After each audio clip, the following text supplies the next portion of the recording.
이 밤에 같이 나눌 말씀은 하나님의 은혜로라.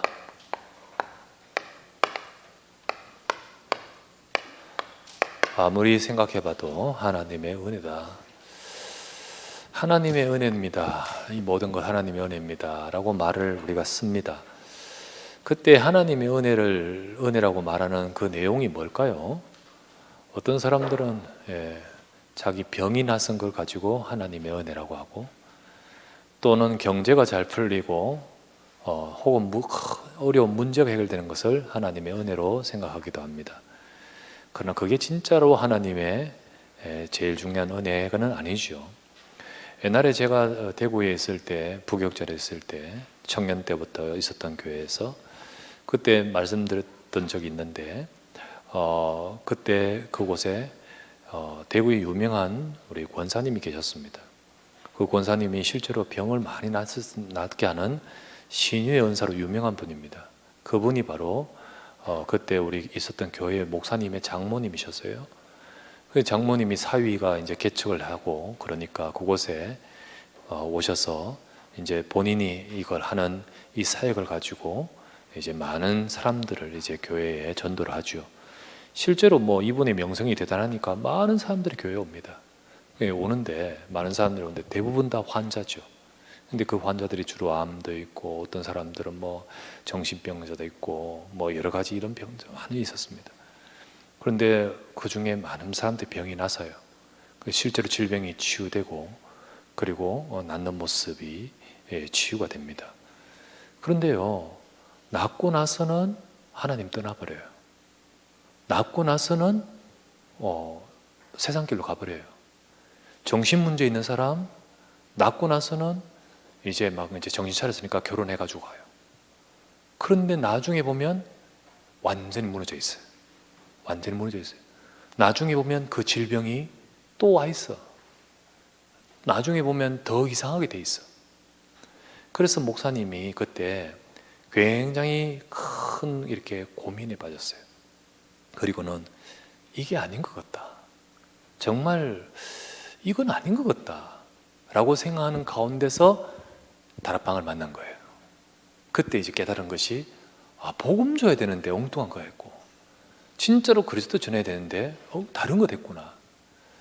그래서 그때부터 복음 붙들고 복음 증거하려고 하는데, 교회가 시작을 그런 식으로 했기 때문에 교회에 있는 사람들이 그런 사람들 아니겠습니까? 와 있는 사람들도 특별히 제일 갈등이 우리 그 장모님하고 사위하고 갈등이 됩니다. 제일 갈등이에요.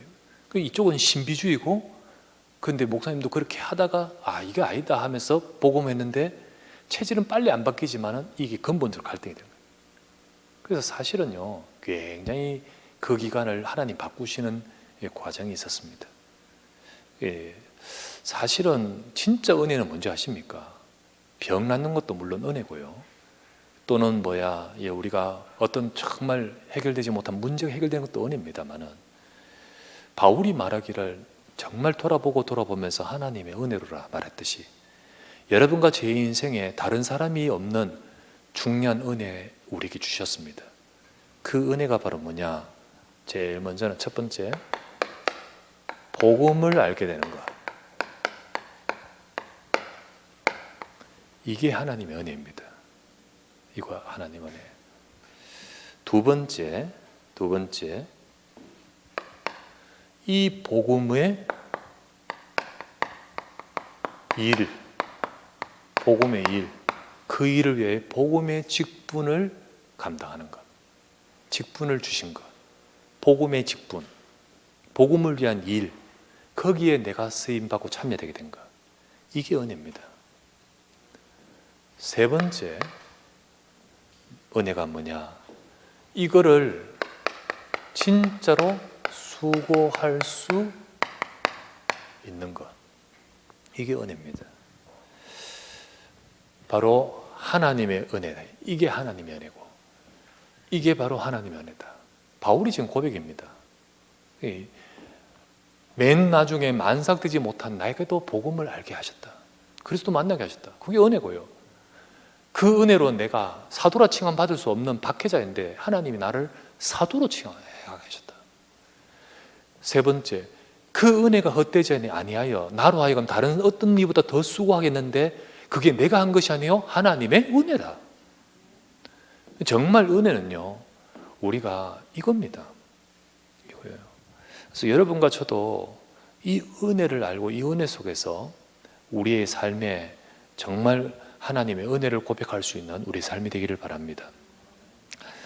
바울은 처음에는요, 정말 대단하게 열심히 있는 종교인이었습니다. 대단한 종교인이었습니다. 그는 바리새인이었죠. 그는 바리새인이고 율법에 열심히 있었어요. 어느 정도 열심히 해요. 율법으로는 흠이 없는 자라. 자기가 평가할 때 율법 앞에서 나는 흠이 없을 정도로 나는 철저했다. 성경에 박식했고요. 그리고 그들의 유대인들의 전통에 철저했다고 했습니다. 그러면서 그렇게 살아왔습니다. 그러나 중요한 것은 하나님이 이 율법과 이 하나님의 말씀을 통해 주신 것은 그런 철저한 어떤 이 행위가 중요한 것이 아니고 하나님이 이걸 통해 주시고자 하시는 것은 뭐냐면 바로 복음이거든요. 하나님은 처음부터 복음 주셨는데 중요한 것은 아무리 성경 알면 뭐합니까? 복음은 까마득하게 몰라요. 복음만 몰라. 복음을 다 모르고 언약에 무지한 거 있죠. 하나님이 아브라함을 부르셔서 이걸 주신 것이 아니고 복음 주신 겁니다. 그런데 그 아브라함의 후손들은요, 너무너무 우리도 아브라함처럼 열심히 하나님을 철저하게 믿는다는데 복음 아니고 딴 거. 복음에 대해서 무지했었습니다. 그러다 보니까 하나님이 우리에게 주신 복음으로 인하여 정말 이 복음으로 우리 인생의 문제를 해결하시는데 이게 안 되는 거죠. 인생의 문제가 해결이 안 되는 거예요. 해결이 안 돼요. 아무리 열심히 믿어도요. 아무리 나는 바리새인이요, 우리 집안은 베냐민 지파요. 여러분이 아무리 우리 모태신앙이고 우리 집 몇 대째 믿어도요, 복음 아니면 아닙니다. 아니에요. 절대로 인생의 문제 해결받을 수 없고 하나님을 만날 수 없습니다. 내가 하나님을 못 만나요. 아무리 열심히 믿고 해도요. 그것이 바로 종교인의 모습인 거예요. 그런데 교회를 다니면서도 종교인이 참 많습니다. 현장에 가서 보면 정말로 이렇게 철저하게 사는데, 철저하게 열심을 갖고 신앙생활 한다고 하는데 정작 들여다보면 복음 아니에요. 복음 몰라. 그 종교의 마음 가지고 열심히 하나님을 믿고 교회 섬기고 하는데 정작 복음 없으니까 인생의 문제가 해결되지 않아요. 이게 이 바울만 그런 것이 아니라 종교인들의 모습이 그런 거예요. 조금 전에 우리 포럼을 하나 들었는 게 있는데 우리 조희숙 권사님이 포럼 하는데 우리 조 권사님이 지금 우리 긴급 돌봄 교사 지금 학교에 필요하지 않습니까? 거기 요청으로 학교에 들어가서 하는데 그 속의 만남을 통하여서 우리 교사도 복음받고 그 아이들도 복음받는데 그 중에 한 아이 복음받은 그 내용을 제게 포럼을 해주셨어요. 그래서 그 포럼을 들어보니까 이야, 정말 정확하게 그 현장에 가서 정확하게 하나님이 복음 들으라고 전하시게 하셨구나. 근데 그 아이가 초등학교 3학년인데 그 3학년 아이가 이렇게 만나는데 이 아이가 자기 그 이야기를 하는데 뭐라고 이야기하냐면 초등학교 3학년입니다. 근데 쟤는 어릴 때부터 뭘 생각하냐면 인생은 왜 살까? 왜 살까? 어떻게 사는 것이 사는 것일까? 왜 살까? 그래서 이걸 가지고 형제들한테 이렇게 물었다는 거예요. 사촌한테. 전부 당황해야죠. 당황해야죠. 물으니까요. 답이 없고 좀 다 그러니까 여기에 대해서 고민을 계속하고 있는 거예요. 그런데 아무도 답을 이렇게 그런 어려운 이야기 할 수 없죠. 그러다 보니까 이제 자꾸만 그 이야기는 안 하게 되지만은 혼자서 계속 고민인 거예요. 그래서 혼자서 생각하다가 이런 부분을 생각하다가 자꾸 영적인 것도 또 생각하다가 보면 어느 순간 자기가 영적 세계 속으로 빠져든다는 느낌이 든대요. 이 초등학교 3학년이에요. 그러다가 꿈에서 어떤 빛을 내는 존재가 나타나가지고 자기를 끌어안는데 그때 방언이 터지면서 기도가 되면서 자기 눈이 돌아가더래요. 초등학교 3학년이에요. 그러면서 무서워지더래요. 얘가 이 영적인 어떤 이게 이런 거 이 집안이 믿는 집안이에요. 그것 때문에 부모님한테 이야기하고요. 그것 때문에 교회 선생님한테 이야기하는데 상담을 하면요. 뭐라고 이야기하냐면 네가 요즘 죄를 많이 지어서 그렇다. 그렇게밖에 할 수 없는 거예요. 부모님도. 이런 고민을 하는 가운데 선생님을 만나가지고 이야기를 하는데 아무도 자기에게 답을 주고 여기에 대한 뭔가를 속 시원하게 해결해 줄 수가 없지요. 아무도. 하나님이 너를 만나게 하나님이 나를 보내신 것 같다. 그러면서 복음을 주는 거죠.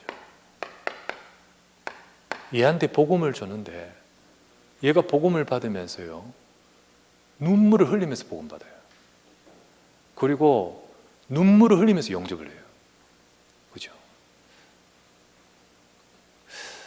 이런 애들이요. 현장에 있다는 사실. 그런데 아무도 도와줄 수 없다는 사실. 사실 얘들이 어떻게 보면요. 영적으로 문제 옵니다. 나중에. 문제 와요. 아니면요. 이렇게 나중에 잘못된 길로 가면 다른 데로 가버려요. 신기가 올 수도 있고요. 복음 안 주면요. 아무도 치유할 수가 없죠. 근데 몇 대째 믿는 집안인데도 안 돼요. 줄 수가 없어요. 바울은 그랬었습니다. 근데 바울에게 어느 날 복음을 깨닫게 하신 거죠. 그 얼마나 감사합니까? 바울이 오늘 고린도전서 15장 8절에 보면 만삭되지 못한 나와 같은 나에게 보이셨느니라. 내게 나타내 주셨느니라. 어느 날 내 인생에 복음이 왔다는 거죠. 그게 어느 사건입니까? 사도행전 9장 1절부터 5절에 보면 바울이 핍박하는 일을 두고 다메섹으로 교인들 잡으러 가는 길에 그리스도를 만나지 않습니까? 그때 바울아 네가 나를 왜 핍박하느냐? 왜 괴롭히느냐? 주여 누구십니까? 지금 하늘을 보고 누구십니까? 5절 말씀에 나는 네가 핍박하는 예수라. 그 자리에 무너져 버린 거죠. 그 자리에. 그러면서 바울은 여기서 중요한 이제 다메섹으로 가서 아나니아를 만나고 내가 도중에 만난 그분 예수가 도대체 누구냐? 답을 얻게 됩니다. 아나니아를 통해. 그러면서 바울이 답을 얻은 것이 뭡니까?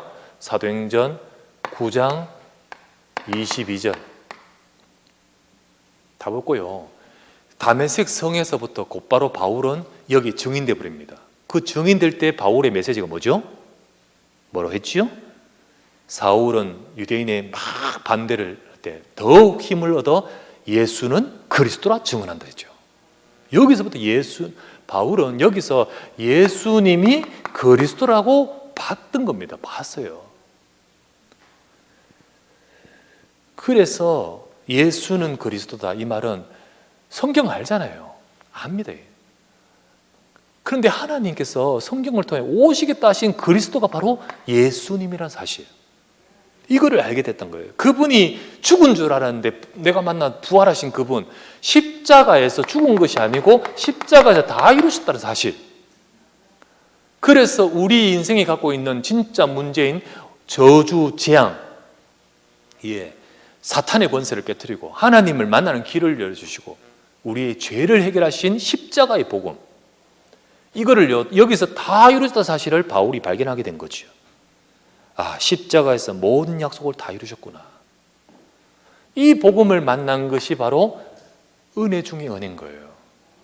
이거를 몰랐다고 하십시다. 이거 못 만났다고 하십시다. 주님이 안 나타내 주셨다고 하십시다. 어떻게 했을까요? 여기서 평생 살지 않겠습니까? 복음 모르고 인생의 문제 속에서 절대 해결하지 못한 채 그 속에 살았을 거예요. 그게 바울이 그럴 수밖에 없겠죠. 마태복음 16장 16절 주는 그리스도시요 살아계신 하나님의 아들이십니다. 바요나 시몬아 네가 복이 있다. 이거 알게 하니는 혈육이 아니라 하늘에 계신 내 아버지라. 복 있는 자입니다. 은혜 받은 자입니다. 복음 받은 것이 최고의 축복인 줄 믿습니다. 여러분과 저도 마찬가지입니다. 우리가 하나님의 은혜가 뭡니까? 우리가 구원받은 게 하나님의 은혜예요. 내가 복음받은 게 하나님의 은혜예요. 복음을 받은 거. 그게 바로 우리가 받은 최고의 은혜죠. 왜냐하면 이때에 여러분과 제 인생의 문제가 그냥 문제가 아닙니다. 창세기 3장 문제, 이거를 해결하시는 거예요. 창세기 3장 절대 해결하지 못하는 인생의 근본 문제, 우리 가문의 문제, 내 인생의 문제, 이거 문제다. 이 문제 속에서 우리는 불신자 6가지 운명의 상태 속에서 살 수밖에 없어요. 돈을 벌고 뭔가 이루고 뭔가 한다 할지라도 어느 날 이 인생의 길 속에서 결국은 지옥 가고 후대까지 그 길을 걸을 수밖에 없습니다. 그런데 하나님이 우리를 여기서 구원하여 하나님의 자녀로 우리 인생을 바꾸시고, 그리고 우리의 운명을 변하여 하나님의 백성으로 우리의 인생을 바꾸신 거예요. 가장 최고의 은혜의 하나님의 은혜는 이 은혜입니다. 내가 복음 받은 것. 여러분도 어느 날 이 자리에 계신 분들 중에는요, 완전 불신자로 있다가 곧바로 복음 받고 이렇게 오신 분도 계시고요. 아니면 어떤 이렇게 옛날에 막 이런 생활 하다가 복음 받고 깨달으신 분도 계시죠. 어쨌든 상황은 다 틀리든 어느 날 하나님은 저와 여러분에게 임하신 거예요. 그 그리스도의 복음 받은 것, 내가 예수가 그리스도라는 이 언약을 붙들고 고백할 수 있고 그 언약을 잡은 것이 하나님의 은혜인 줄 믿습니다. 두 번째, 진짜 은혜는 뭡니까? 이 복음의 일, 거기에 내가 참여되어 복음의 직분을 맡은 거예요. 사실은 복음을 모르고 이 길을 걷다 보니까 하는 일도 다른 길이 있죠. 길이 다를 수밖에 없어요. 바울은 어떻게 했습니까? 복음의 박해자로 살았습니다. 복음의 박해자의 인생을 살았어요. 여러분, 복음 모르고요, 이 속에서 있는 사람이요, 정말 자기도 모르게 이 상태, 영적 상태예요. 종교인일 수도 있고요, 때로는 불신자일 수도 있고요. 이 상태는요, 요한복음 8장 44절입니다. 요한복음 8장 44절. 너희 아비 마귀. 그 속에 있는 사람은요, 당연히 뭡니까? 복음의 거부감. 복음 못 듣습니다. 복음을 듣지 못하게끔 해요. 복음의 거부감. 바울이 그랬었습니다. 바울은 그렇게 생각했어요. 그래서 고린도전서 1장 18절 말씀 보면 십자가의 도가 미련하게 들려요. 미련하게. 멸망하는 자들에게 미련하게 된다. 고린도후서 4장 4절에는 이 복음의 빛이 비치지 못하게 혼미하게 해버린다 했어요. 그래서 복음을 못 들을 뿐만 아니라 복음의 거부감. 바울은 어느 정도냐면 이 복음 말하고 있는 이 인간들 죽여야 마땅하다. 사도행전 8장 1절에 스데반이 죽었잖아요. 뭐라고 생각하지 아십니까? 스데반이 죽은 것은 마땅하다고 생각했습니다. 왜요? 이를 갈았어요. 복음, 이게 거짓말들, 이 사기꾼들, 이 대도 않은 소리를 하는 것들. 그래가지고 9장 1절에 보면 9장 이제 이 제자들을 죽이는데 여전히 위협과 살기가 등등해서 완전 눈 돌아가 있었어요. 제정신이 아니에요. 그게 왜 그런지 아십니까? 여러분, 어떤 사람은요, 복음 딱 듣고 완전히 이상합니다. 아멘 하면서 하는 거 진짜 은혜입니다. 은혜. 그러지 않고 오히려 어떻게 됩니까? 자기도 모르게 그런 사람이 아닌데, 인격적으로 그런 사람이 아닌데 자기도 모르게 영적인 것이 딱 돼버리면 이상하게 복음에 막 핍박하고 막 발악하고, 그리고요, 그럴 사람이 아닌데 막 튀어나오는 거예요. 옛날에 유목사님 간증에 그 부산에 어디 무슨 산 공원에서 계속 전도하셨던 할아버지 있다지 않습니까? 그 할아버지가 왜 그렇게 하냐? 며느리가 교회에 시집 왔는데 그 며느리가 예수 믿는 자라. 왔는데 몰랐지. 그런데 이 며느리가 뭐 아버지가 이래가지고 결혼시켜 버렸으니까 자기는 교회를 나갔는데, 근데 아버지 이래가지고 결혼시키고 나서 시집 왔는데 완전 절에서 결혼시켰죠. 처음에는 교회를 못 나오고 있다가 안 되겠다 싶어서 결국은 결심하고 교회를 갔는 거예요. 교회 갔다 주일날 일요일날 어디 갔다 오니까 어디 갔다 왔냐? 교회 갔다 왔다. 야단 넣는 거죠. 집에 다녔는데 시아버지가 며느리를 반죽이 버린 거예요. 자기도 그럴 인격이 아닌데 이게 나오니까, 그리고 나서는 정신 차려 보니까 이게 말도 안 되거든. 그래가지고 밖으로 나가버리고 술 드시고, 그 모습을 지켜본 아들, 남편은요, 이게 무슨 가문에 이런 문제가 있냐, 그래 칼 가지고 와가지고 죽자고. 그래도 나는 예수님 믿겠습니다. 결국은 그 남편도 아버님도 다 예수님 믿고 장로님 되었어. 그리고는 시어른이 내가 과거에 그랬다면서, 그래서 나는 지금 이제 복음을 위해 산다고 전도하러 다니는 그분의 간증. 그런데요, 이게 이런 상태에서 이 복음은요, 자연스럽게 그 영적 상태가 복음을 안 듣게 돼 있어요. 인간은 그럴 수밖에 없어요. 그러다 보니까 어떻게 합니까? 핍박하는 거죠. 복음의 대적자. 가족이라도 예수 믿는 거 막 핍박하고요. 예, 핍박합니다. 바울은 어떻게 했는지 아십니까? 사도행전 26장 9절 말씀 이렇게 말합니다. 나사렛 예수의 이름을 대적하여 많은 일을 행해야 할 줄을 생각했었다, 이렇게 되어 있어요. 자기 고백입니다. 나사렛 예수 그분을 대적해가지고 나는 어떤 사람들보다 많은 일을 행해야 된다라고 생각을 그렇게 했었다고 고백합니다. 이 생각이 있으니까 그렇죠. 자기도 모르게 그렇게 나가는 거죠. 그러다가 박해하는데 열심을 낸 거예요.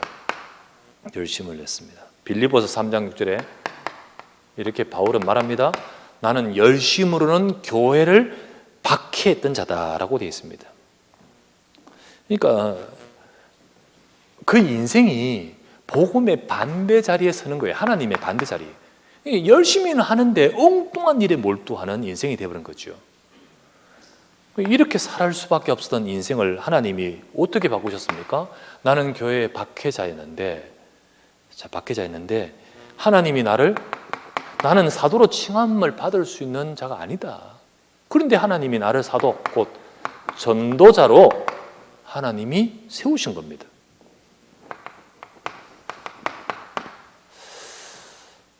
그죠? 그래서 이게 내가 하려고 했는 겁니까? 바울이 하려고 했는 겁니까? 아니죠. 사도행전 9장 15절, 바울을 하나님께서 딱 만나고 아나니아를 바울에게 보내실 때 하나님이 아나니아에게 한 말입니다.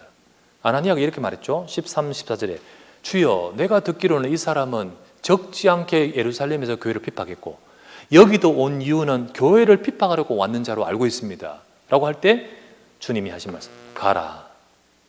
니는 그렇게 생각하지만은 가라. 이 사람은 내 이름을 이방인과 임금들과 온 세상에 증거하기 위해 택한 나의 그릇이라. 하나님께서 바울은 비록 이렇게 살았지만은 그의 인생을 두고 이 계획을 갖고 계신 거죠. 이 계획을 갖고. 여러분과 제가 엉뚱한 일을 해왔던 인생이었지만은 하나님은 저와 여러분을 복음 주시고 이 일에 쓰임 받을 수 있도록 인도하시는 겁니다. 이게 은혜지요. 그렇다고 해서 전부 신학교 가고 교육자 되는 이 말이 아니죠. 정말 우리 인생이 뭘 위해 살 것인가를 제대로 발견했다는 거예요. 실컷 딴 일에 내 인생이 사탄 심부름, 마귀 심부름하는 인생으로 살아가는 인생이 아니라 하나님이 원하시는 것 속에 우리 하나님의 계획, 그 속에 참여되도록. 그래서 바울은 이렇게 고백했습니다. 아까 읽었던 고린도전서 15장 9절에서 10절에 나는 사도라 칭함받기를 감당하지 못할 자다. 그러나 내가 이렇게 사도가 된 것, 나 된 것은 하나님의 은혜로 된 것이다. 하나님의 은혜입니다. 내가 복음의 전도자로 세우심 받고 여러분과 저를 통하여 복음 증거하도록 만든 것, 하나님의 은혜입니다. 아무나 못하는 거예요, 절대로. 너무나 할 수 없는 겁니다. 그 바울을 하나님이 사도행전 13장 2절 말씀에 내가 불러 시키는 일을 위하여 바나바와 사울을 따로 세우라 하시면서 전 세계 살릴 2, 3, 7 나라 살릴 응답으로 하나님이 계획하고 부르시고 인도하시는 거예요. 처음부터. 그리고 그렇게 이끌어 가시는 거예요. 참 놀랍죠. 하나님이 하실 일, 가장 가치 있는 일을 위해 사는 인생으로 세우신 겁니다. 여러분과 제게 있어서 진짜 은혜는 뭔지 아십니까? 우리가 내가요 다른 사람이 모르는 복음을 위한 인생, 정말 복음을 위한 인생. 여러분을 통하여 복음 모르는 불신자가 복음 받아요. 불신자는 이 속에 있고 그리고 영적 상태가 이런 상태이기 때문에 거부감이 있기 때문에 어떤 사람도 스스로는 절대 구원 못 받습니다. 누가 가서 그리스도를 전해줘야 돼요.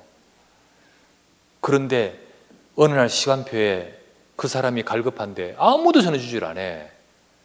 전해주는 사람은요 전부 다 누굽니까? 이단들이라. 코로나 참 감사하죠. 물론 다 어렵지만요 밖에서 전도하는 여호와 증인 다 사라져버렸어. 그렇죠? 도를 하십니까? 이런 사람 다 사라져버렸어. 예.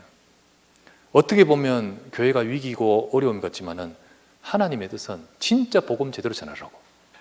우리가 그런 사람들처럼 밖에 나가서 전도지 주는 그런 사람 아니라 성경적 전도 회복하라고 하나님이 주신 거지요. 아무도 정확한 복음을 전해주지 못하면요 못 삽니다. 그런데 우리를 통하여 이 불신자에게 생명의 복음을 전해줄 수 있다는 거.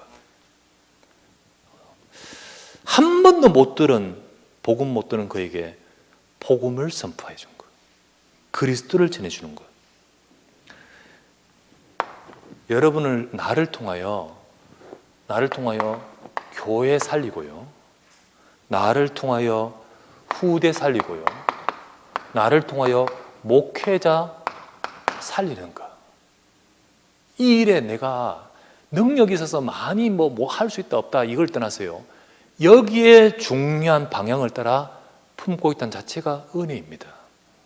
은혜예요. 전부 엉뚱한 일을 하면서 사단 심부름 하는데 그러다가 열심히 있다고 열심으로 하는데 교회 무너뜨리고요. 열심히 하는데 교회 갈등하고 싸움을 일으키는 것이 복음 모르면 그렇게 돼요. 자기도 모르게 그런 엉뚱한 일에 하게 돼요. 종교인으로서 살면서 열심히 한다고 하는데 엉뚱한 일을 하게 돼요. 복음의 박해자로 서게 돼요.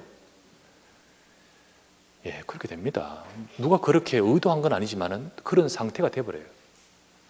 그러나 하나님은 저와 여러분을 그대로 두지 않으시고 이 시대와 후대 2, 3절 살릴 축복으로 인도하신 줄 믿습니다. 이게 은혜지. 진짜 은혜는 이 축복이지요. 이거를 위해서 하나님께서 여러분에게 미션을 주신 거예요. 내가 해야 될 게 뭔가.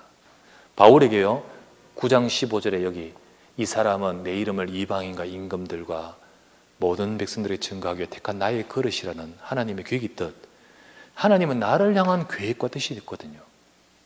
그것을 찾아서 미션, 나의 미션. 그래서 여러분이 나의 직분 속에서 여러분이 주신 직분이잖아요. 장로님은 장로님, 우리 권사님, 안수 집사님, 또 각각의 직분 속에서 여러분에게 또 미션을 주시고 그리고 여러분에게 주신 현장, 상황 이 속에서 하나님 미션이 있거든요. 이거를 찾고 이 속에서 쓰임받는 인생이 되는 것이 하나님의 은혜입니다. 예. 세 번째, 뭐가 하나님의 은혜입니까? 진짜 하나님의 은혜는요 수고할 수 있는 겁니다. 바울이 이런 고백을 했지요. 뭐라고 했냐면 15장 10절에 내가 나된 것은 하나님의 은혜라. 진짜 내가 복음 알게 하셨고 나를 사도라 칭함을 받을 수 없는데 나를 나되게 이렇게 만드신 거 하나님의 은혜다. 그러면서 뭐라 했습니까? 이 은혜가 헛되지 아니하여라 했죠. 헛되지 않아요. 은혜가 헛되지 아니했습니다. 여러분 은혜 받고도 은혜 놓친 사람 많아요. 이 은혜를 받고도 불신앙하고요. 이 은혜 받고도 세상 염려 빠지고요. 이 은혜 받고도 육신적인 일과 아까 말한 사단 심부름, 이 세상의 세상 것 따라가서 심부름하고요. 이 은혜 받고도 교회 와서는 갈등하고요.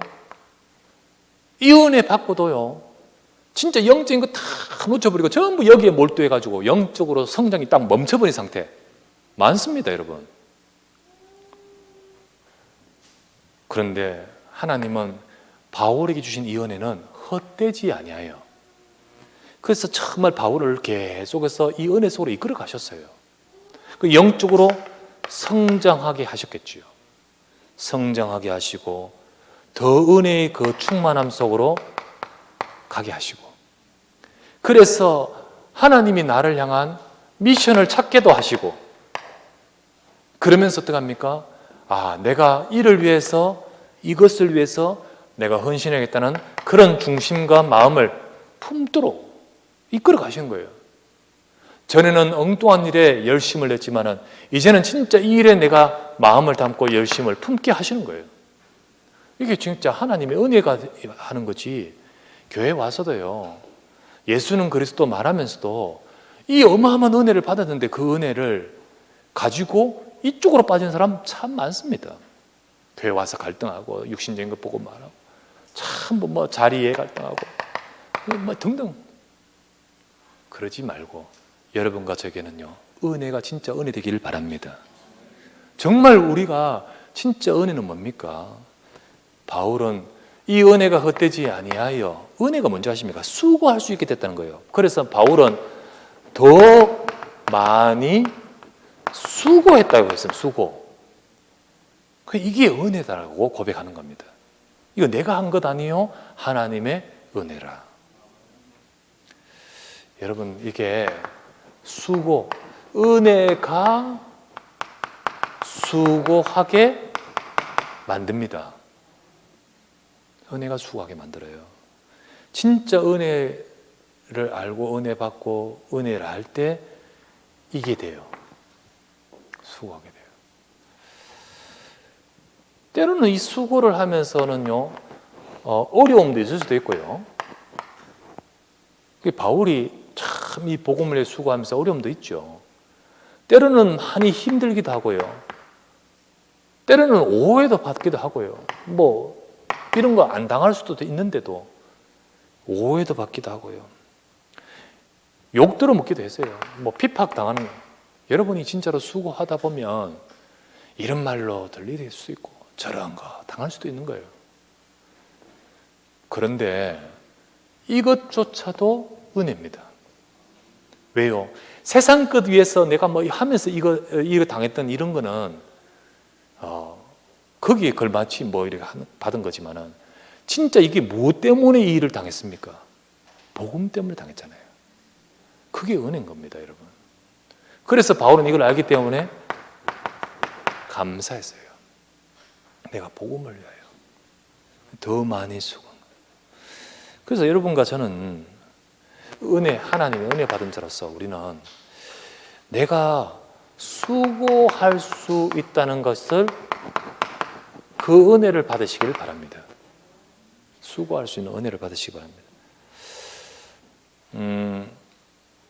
수고하지 않고 편안한 것을 사람들이 선호하죠. 이제 뭐 내 나이 돼서 딴 분들이 좀 하고 나는 이제 좀 열외. 그러면서 대부분 많은 사람들은 그렇게 하려고 합니다. 그런데 끝까지 수고할 수 있는 것이 은혜예요. 수고할 수 있는 은혜입니다, 정말. 그 은혜 축복을 받아야 됩니다. 그래서 어떤 수고를 합니까? 교회를 위해 수고를 하고요. 여러분, 교회를 위해 수고하면서, 그리고 우리 정말 하나님이 주신 이 복음 안에서 이 일을 위해서, 은혜 속에서 이 일을 해야 됩니다. 교회를 위해 수고를 하고요.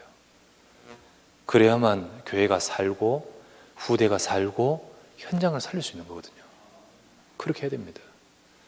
수고함에 있어서는요, 뭐 우리가 봉사로 수고를 또 할 수 있고, 때로는 정말 내가 가진 것을 가지고 물질로 수고할 수도 있고, 여러 모양으로 수고할 수 있습니다.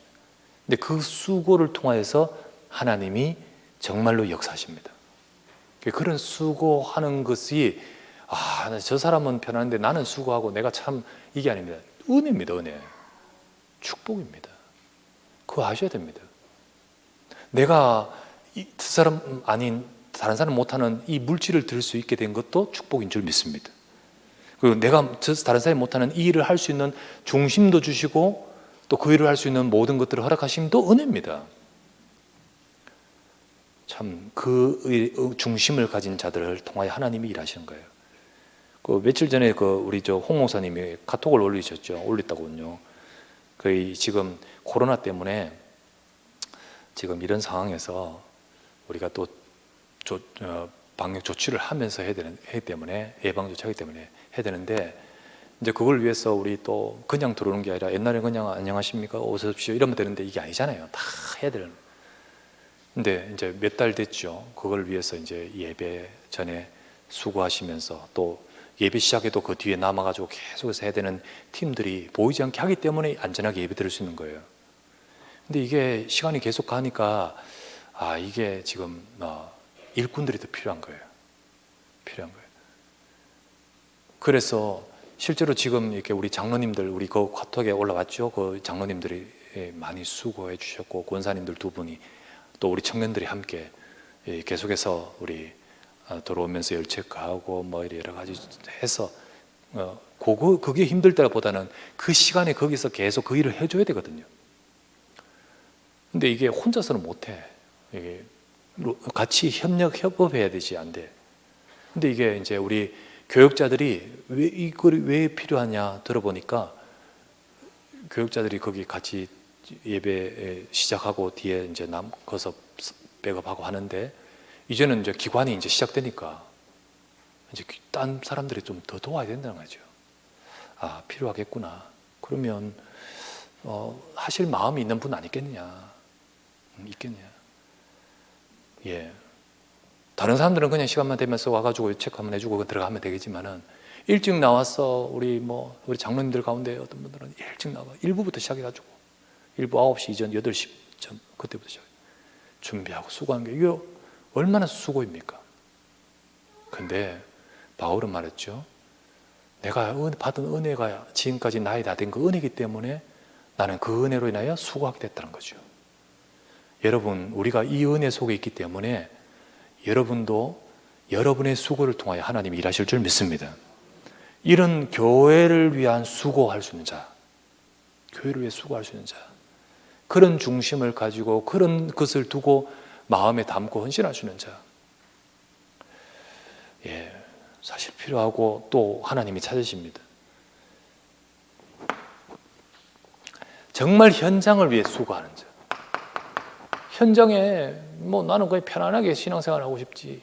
그런데 하나님에서 오는 그 현장에 주관자 살리도록 우리가 다락방을 하고 지교회를 하고 현장에 정말 연약한 자를 세워주고 또 상담도 해주고 같이 기도도 해주고 이게 쉬운 건 아니잖아요. 근데 이게 수고란 말이죠. 이 수고를 정말로 할 수 있는 자, 그 은혜입니다. 하나님 은혜예요.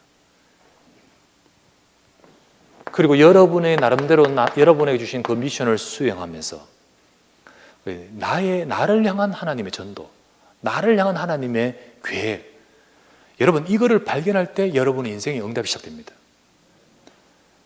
브리스길라 아굴라가 이거 발견했잖아요. 사도행전 18장에. 그리고 고린도에 와서 이거를 찾았을 때 브리스길라 아굴라의 업과 가정에 하나님의 응답이 시작되는 거예요. 그래서 사실 미션을 찾을 때 하나님의 응답은 본격적이 됩니다.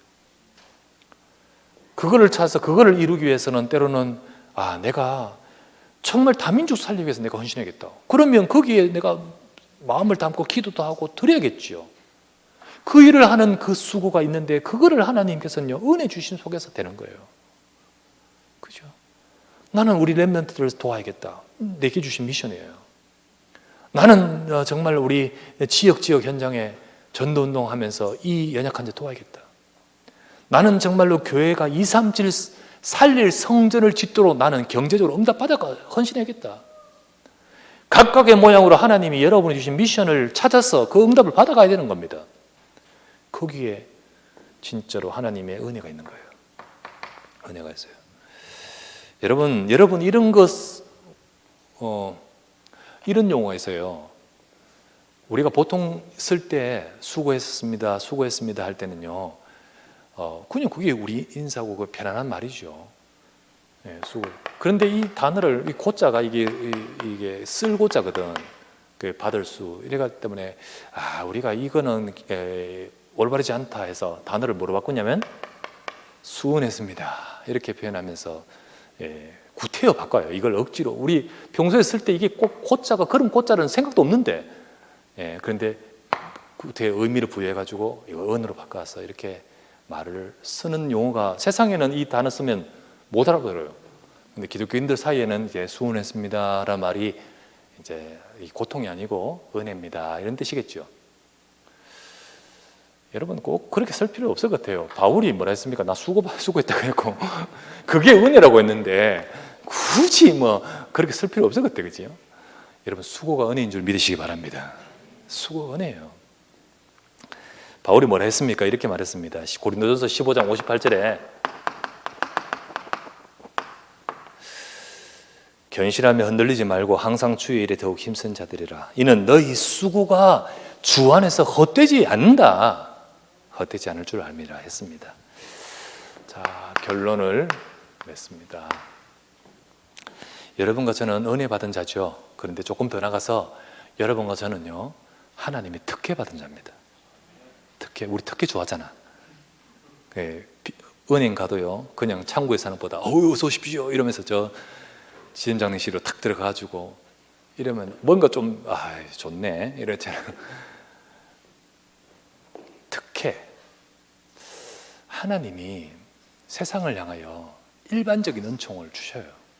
다 모든 사람들. 그런데 그 중에 특별한 은혜가 구원이에요.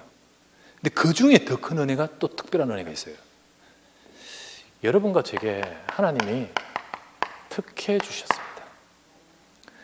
출애굽기 33장 나중에 읽어보세요. 출애굽기 33장 19절에 보면 이거 모세에게 한 말입니다. 하나님 뭐라 하십니까? 나는 은혜 베풀 자에게 은혜 베풀고 긍휼히 여길 자에게 긍휼히 여긴다. 이게 언제 이야기했느냐? 출애굽기 32장에 보면 송아지 만들었어요. 금송아지. 그러니까 이스라엘 백성 전체의 진짜 지향과 그리고 우상숭배 다 빠져버렸어요. 전부 다 빠져버렸어요. 심지어는 아론까지 다 빠져버렸어요. 하나님이 너무 속상하셔가지고 너희들 올라가라, 나 안 올라갈래, 같이 안 갈란다 이래. 그때 모세가 그 사이에 중재하면서 여호와 앞에 서는 거예요. 하나님 이 백성을 어찌하시렵니까? 이 백성을 진짜 용서하시고 살려주시고 도와주십시오. 그러면서 모세가 하나님 앞에 기도할 때 하나님 나 이 백성 감당하지 못하겠습니다. 내게 은혜를 베풀어 주십시오라는 고백인 거예요. 그때 하나님이 하십니다. 나는 은혜 베풀 자에게 은혜 베풀고 긍휼히 여길 자에게 긍휼히 여긴다. 하나님은 모세에게, 여기 있는 모든 달아온 백성들 전부 다 은혜 받은 자 맞죠? 출애굽했잖아요. 그 중에 은혜 베풀 자에게 더 은혜 베푸신 거예요. 그렇죠? 그래서 여러분 우리는 이미 특혜 은혜 받았습니다. 구원받은 은혜 받았습니다. 우리 다 이 얼마나 큰 은혜입니까? 구원받은 은혜. 그런데 거기에 더해서 구원만 받을 뿐만 아니라 거기에 더해서 이 구원, 복음의 일, 복음 전도자로 은혜 주신 줄 믿습니다.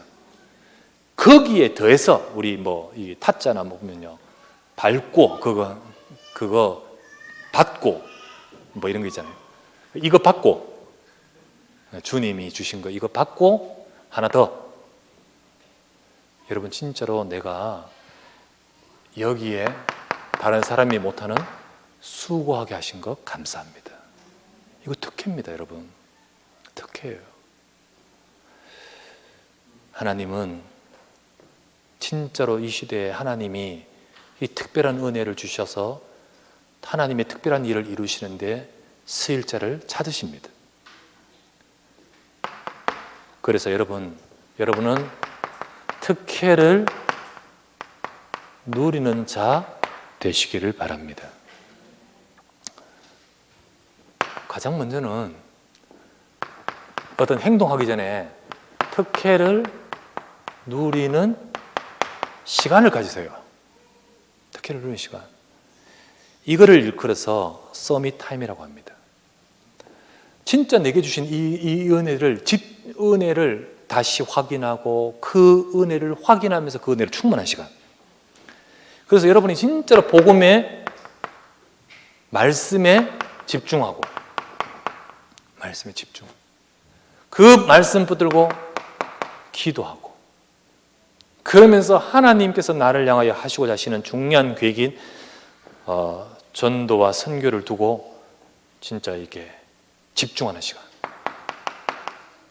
이때 하나님은 힘을 주십니다. 힘. 이 서밋 타임이지요. 우리를 서밋되게 하신 거예요. 그래서 우리는 가장 먼저 다른 것 이전에 하나님은 이거 원하십니다. 특혜를 누리는 시간. 그러면서 특혜를 누리는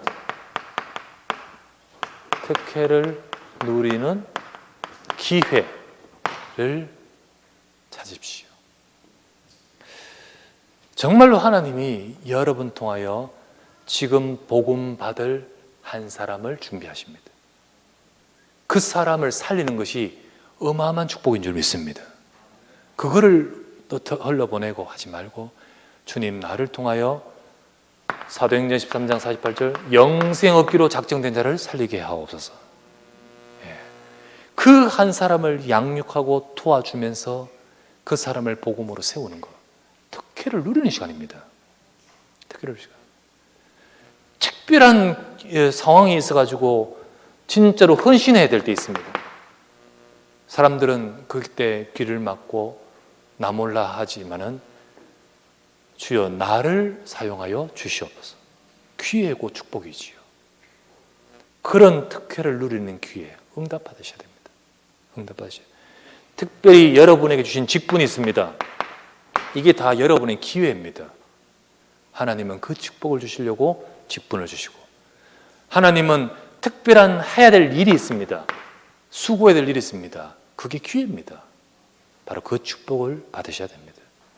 하나님은 바로 여러분과 저를 하나님의 은혜 속에 이 일을 주시고 이루시고 계십니다. 그래서 바울의 고백대로 나의 나 된 것은 하나님의 은혜로라. 그러면서 그 은혜가 헛되지 않아요. 더 많이 수고하였으나 내가 한 것 아니요 하나님의 은혜로라. 지금까지 내 모든 삶을 이렇게 해오신 것도 하나님의 은혜입니다. 그 은혜 속에서 앞으로도 진짜 복음을 위해 가장 멋지게 수고할 수 있는 우리 인생에 하나님의 은혜가 있기를 주의 이름으로 축원합니다. 그래서 정말 하나님이 하고자 하신 일을 이루어가는 내 인생을 하나님의 은혜가 되게 만드는 인생, 하나님의 은혜가 만들어가는 인생, 얼렁뚱땅해가지고 엉뚱한 일에 몰두하는 사단 심부름하며 끝내는 인생이 아니라 정말 하나님이 원하시는 일에 쓰임받는 자리에 딱 서서 정말 그 자리에 서서 내가 지금까지 한 것 다 하나님의 은혜구나, 이 고백을 할 수 있는 우리 모두가 되셔야 될 줄 믿습니다. 이 응답 받으시기를 주의 이름으로 축원합니다. 기도합시다. 전능하신 아버지, 같이 기도합시다. 합심해서 이 시간 우리 주신 이 말씀대로 내게 복음을 주신 하나님의 은혜, 이 복음을 위해서 직분이나 일하고 거기에 참여될 수 있는 하나님의 은혜, 이제 그것이 우리에게 진짜로 마음에 중심을 담고 때로는 어렵지만은 수고하고 끝까지 수고하면서 그 일에 내가 헌신할 수 있는 은혜, 다 하나님의 은혜로만 되는 것입니다. 주님 내게 이 은혜 주시고 우리에게 주신 이 은혜로 인하여서 내가 정말 바울처럼 나의 나 된 것 하나님의 은혜며 그 은혜로 인하여 내가 하나님 앞에 쓰임받을 수 있도록 주님 내 인생을 인도해 주시고 내 인생이 그렇게 쓰임받을 수 있도록 축복해 달라고 우리 이 시간 이 말씀을 잡고 합심하여 기도드리기 원합니다. 나의 아버지 앞에 감사를 드립니다. 오늘도 주의 사랑하는 자들이 모여서 하나님의 은혜 속에 인도하여 이끌어 주심을 감사드립니다. 전능하신 하나님께서 축복하셔서 하나님의 은혜 속에 이끌어 인도해 주심을 감사드립니다. 우리가 아버지 하나님 무지했던 내 인생인데 하나님이 복음을 주시고 복음을 알게 하셔서 하나님 멸망하여 죽을 수밖에 없는 나의 인생을 구원하여 하나님의 자녀 되게 하시고 이제는 아버지 이 복음의 귀한 직분을 감당하며 복음의 박해자, 반대자, 엉뚱한 일을 사는 자가 아니라 이 복음을 증거하는 전도자여 직분으로 쓰임받아서 그것을 두고 교회를 살리고 후대를 살리고 목회자를 살리고 현장의 추구한 자를 살리는 그 직분과 응답을 주심을 감사드립니다. 이제 하나님이 나를 향한 이 모든 것들을 미션을 찾아서 내가 거기에 헌신하고 수고하며 내가 거기에 마음을 담고 열심을 낼 수 있는 하나님 그 은혜를 부어주시길 간구하며 기도합니다. 이 모든 것이 하나님의 은혜인 줄 믿습니다. 하나님의 은혜 받은 자로서 하나님의 은혜 속에서 쓰임받을 수 있도록 주의 교회를 축복하여 주옵시고 우리 성도 한 사람 한 사람 다 이 은혜 속에서 하나님이 우리 인생을 만들어 가시고 하나님이 쓰시는 인생의 작품으로 되어지도록 주여 역사하여 주시옵소서. 주여 감사하고 우리 구주 예수 그리스도 이름으로 기도합니다.